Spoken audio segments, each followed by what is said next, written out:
This bridge that we're building will be a replacement for the bridges that are already here.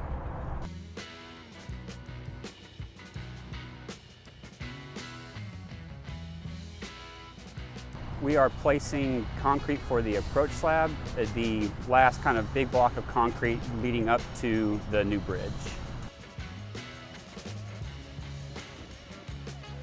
So these bridges, the two existing bridges were built back, I think, in the 50s or the 60s, and they're, with the amount of traffic that we have now, all the plants down in Plaquemine, the state of repair that was constantly needed for the new bridges just kind of kept building up, so they finally put this project out to build two brand new bridges.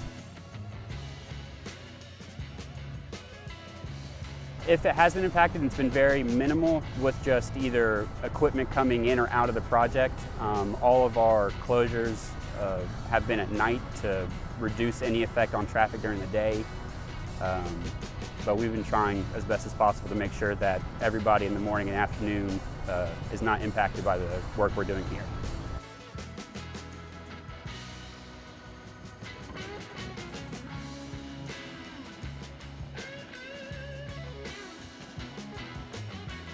Phase 2 will be the demolition of the two existing bridges and then the new northbound bridge.